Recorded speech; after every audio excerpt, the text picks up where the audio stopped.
we have reached our final award. Wow. It's always a little bit emotional when we reach this point because so much goes into this show. And I know everyone across the world of mixed martial arts, everyone waiting with bated breath to see who will win the Male Fighter of the Year award. There's a lot at stake here. There's reputations at stake. There's legacies at stake. There's major milestones and accomplishments at stake. There's, people want the justification. They want they want to know that, hey, this was all worth it. And it was all worth it because I won this award. The blood, sweat, and tears is what I'm trying to talk about. In any event, I'm rambling here, my friends. Let us get on with it. I will go first here. My 2025 Male Fighter of the Year.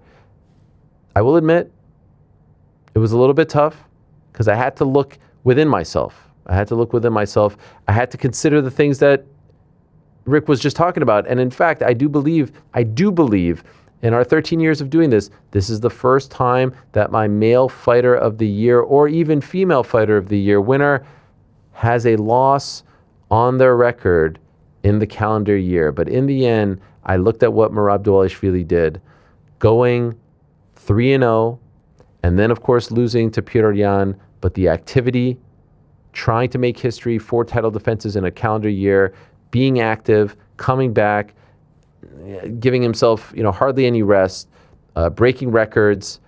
To me, he symbolizes everything that you want in a great fighter, in a star, in a champion. It didn't work out in the end. He will be back. But we came to the conclusion that, a loss shouldn't derail everything else that you did throughout the course of the year.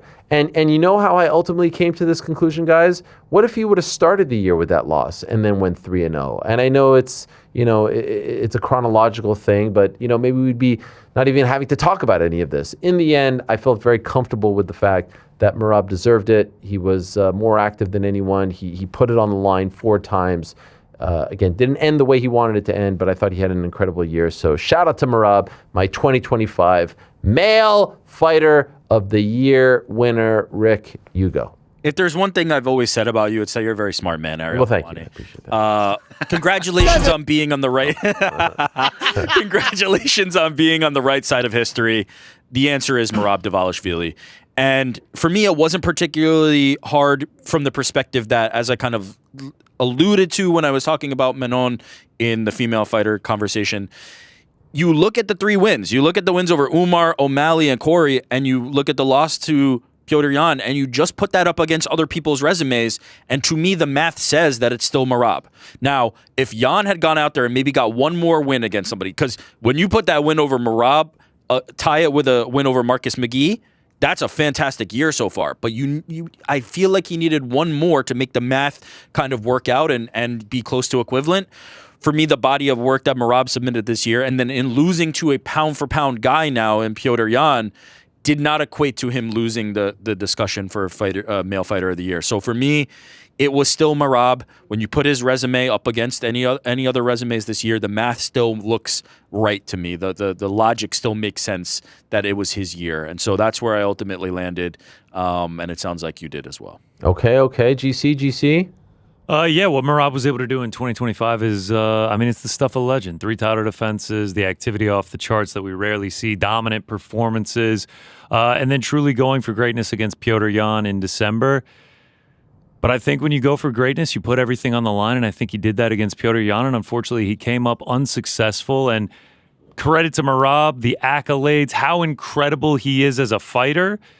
The guy that beat him then, I believe, deserves the Fighter of the Year, and that's why I'm going with Petr Yan. Wow. As amazing as Merab Dvalishvili is, wow, the accomplishment that Petr Yan was able to do by getting his belt back and defeating the man who was having this unbelievable year, to me, earns him that credit of getting this accolade. Merab knows what he was doing when he was putting the belt on the line, 4 title defenses, greatest year of all time, and everything like that.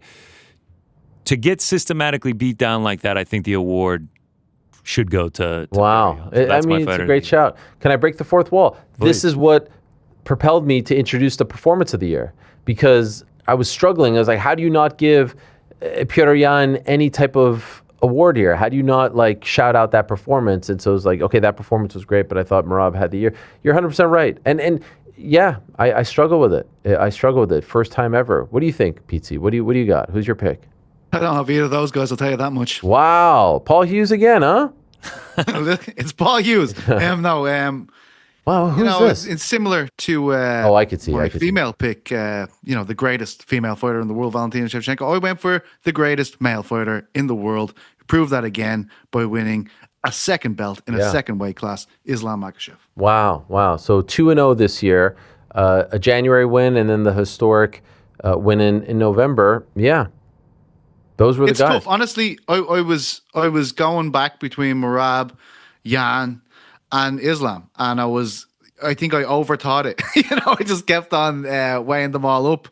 I think they're all good picks. I just went for Islam because the historical ramifications of it and the fact that he is the best fighter in the world. And a lot of people, I think, including everyone that is on the pound for pound rankings committee, decided that this was a win that keeps him atop there and keeps him on top of the world. So that's why I went for it. He completely dominated Jack Della Maddalena, and he's a savage. Ultimately, in my opinion, it came down to 4 people. It came down to Islam.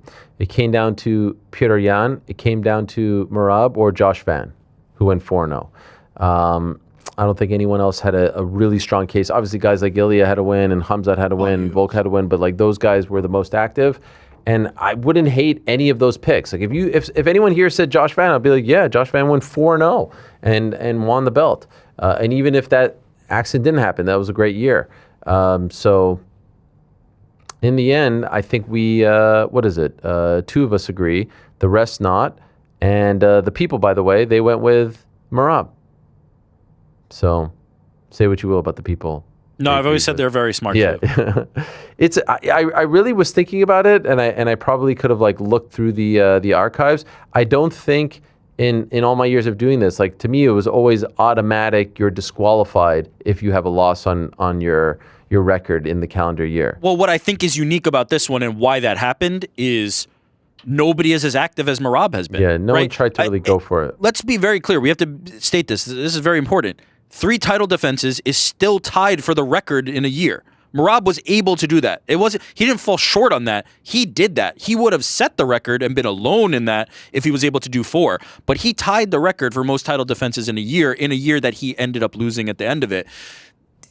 You can't just disqualify that because he had the loss. And so to the reason that I believe this happened is because champions typically are only going to fight 2 to 3 times per year, which he bucked the trend. And so if one of those champions loses, they're often not going to be in your fighter of the year contention. But because of how active he was, because of how willing he was to put it out there and put it all on the line 4 times in a calendar year, that is what allowed this opportunity to happen, where somebody who could lose ends up. Like if it was the second loss in the year, I'd still look at his resume and go, holy shit, he defended the title 3 times this year. It didn't really matter that it was at the end for me. Yeah. I think it did. For me, it did, to be honest. And that's fair. Well, it mattered, but if he had lost earlier in the year, then he wouldn't have been fighting for the title in the following fights. If he gets a rematch, though, it could be. Yeah, if he would have lost, if he would have lost in January, but then, won 2 and then wins the belt back in December. Absolutely. Fighter of the year. Yeah. So it's how he ended it. It's about risk, though. Yeah. It's a sport. Like, you are putting things on the line when you compete. He had the risk. He's like Icarus flying too close to the sun. And he deserves all the credit in the world for that. But the consequence of that is losing the fight. And for me, he can't be fighter of the year. Just my opinion. If he lost the last fight of this great year to Petr Yan, I'd be more on GC's side of that. He's the guy who beat him. He should be fighter of the year. But then Islam comes in with the historical ramifications. But I understand what you're saying. I don't criticize, just have a different point of view. The criteria is different. My criteria is different than your criteria, right? Because if I put Islam's resume up against Merab's, I don't think it's even close in terms of the level of competition that he faced. Like Merab faced better competition. Like Renato Moicano being one of the 2 wins that Islam had this year is not that significant to me, as opposed to names like Umar, Corey, O'Malley, and then Jan. And so I weight that more than I might the history of the second belt. But to your point, like the narrative sense or what he was able to accomplish as an achievement in the sport and getting that second belt, that's very significant. And so there's different criteria as this weighs out, but that's how I break it down, and that's how you break it down. I get it. You know, ultimately, I zeroed in on that word fighter, and I felt like he was the quintessential fighter who had the highest stakes attached to his fights. That's fair. And, you know, it doesn't necessarily have to be winning his fighter. And like I said, I think it's the first time that I've had someone who has a loss, but I just felt like he defined fighter. He was so big for the UFC. He came back to fight time and again. And he really probably, I think, should have ended the year with the Corey Sandhagen win in October. He went for it, didn't work out, but I have no problem with Islam. I have no problem with Josh Van, no problem with Jan, no problem with Merab. In the end, there has to be one. I don't think we've ever done a co-winner. We might have. Some people back, there was one year where I think it was like Masvidal and Izzy and people were giving out co-winners. Oh, yeah. Yeah, you can't do that. You can't do that. There has to be one. And so it's Merab Dvalishvili, as far as I'm concerned. No, majority wins, right? That's the people, you, Rick, you know? Yeah, you could, okay, fine. I mean, listen, if you want to go that way, we haven't really had that criteria. Islam are pretty close, so I don't want them. Sure. Yeah, 100%. Ireland and Dagestan. Friends forever. Can I tell you, I don't remember, because I didn't look, because I wanted to keep it fresh. I think I might have picked him for my fight of the year in the prediction show last year. I think. So I kind of wanted to say like, oh, I told you so. You know, that's really. So you you told us so. But I don't know. I could be completely wrong. Long version of what he picked him. I was like, kind of said on the I prediction don't. show. I wanted to check, but I was like, you know what? Let me just revel. You know. Pretty sure I missed Who's to everything check? on that prediction show. Thanks for watching this video. Before you go, if you haven't already, hit that subscribe button for us. Also, give us a thumbs up, leave a nice comment. These things go a long way. And while you're here, do check out the rest of the channel. We've got live shows and full interviews, clips, and a whole lot more. We're doing big things here, and we appreciate your support very much.